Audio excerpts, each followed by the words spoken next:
2011 সালে লাস্ট জনগণনা হয়েছিল। তারপরে আবারও এই 2 মে 2026 থেকে জনগণনা চলছে।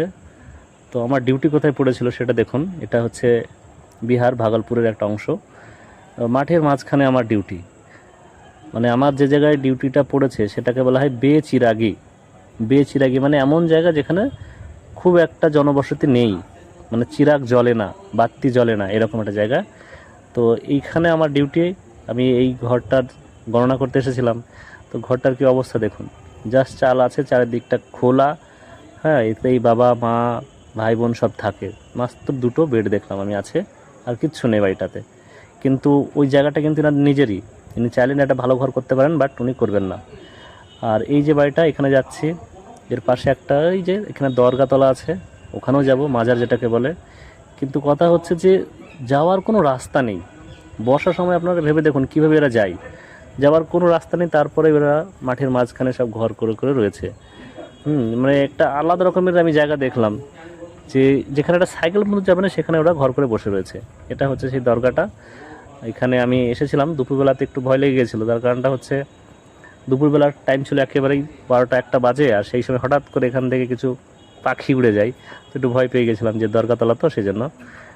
আর এই ডিউটিটা করার জন্য মোটামুটি আমাদেরকে ওই সকাল 6:30টার সময় বার হই আমরা, স্কুলে গিয়ে অ্যাটেন্ডেন্স বানাই, তারপরে স্কুল থেকে সবাই বেরিয়ে যায় নিজের নিজের এলাকাতে।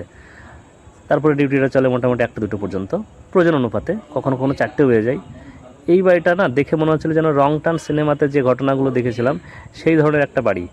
মানে 11টার সময় এসে দেখছি সবাই ঘুমাচ্ছে, ডেকে ডেকে তোলাচ্ছি, কেউ উঠছে না। শেষে যা উঠলো, উঠে দেখছি ঠিকঠাক কথা পর্যন্ত বলছে না। এই যে পাড়াটা একেবারেই গরিব পাড়া। এখানে যারা ওই হয়তো জুতো সেলাই করে, চুল টুল কাটে, এই ধরনের লোক এখানে সব থাকে, তাদের এই বাসা। গরিব, খুবই গরিব পাড়াটা। কিন্তু সবার কাছে দেখলাম গরু মোষ রয়েছে। আর গরু মোষগুলো এমন জায়গায় আছে যেখানে গোবরের গন্ধে টেকা মুশকিল। তো পাহাড়টা এতটাই ঘনবসতি না, যে আমি বুঝতে পারছিলাম না যে কোন দিক দিয়ে যাবো আর কোন দিক দিয়ে বেরোবো, এরকম একটা কন্ডিশন ছিল। যাই হোক, কিন্তু লোকগুলো ভালো। হ্যাঁ, সবাই খুব হেল্প করেছিল, সহযোগিতা করেছিল, বসতে দিয়েছে। হ্যাঁ, অনেকে খাবার অফারও করছিল, কিন্তু আমি ওগুলো খেতে পারিনি। তার কারণটা হচ্ছে কাজের মধ্যে ছিলাম। আর একটা জিনিস কমন দেখেছি, এরা গরিব। এই গরিব থাকার একটা কারণ আমার যেটা মনে হচ্ছিল যে হয়তো এদের অতিরিক্ত ঘুম। কেননা আমি এসে দেখছি বাড়ির মেয়েরা তো জেগে আছে, বাট ছেলেরা 10টা-11টা বাজে তখনও ঘুমাচ্ছে।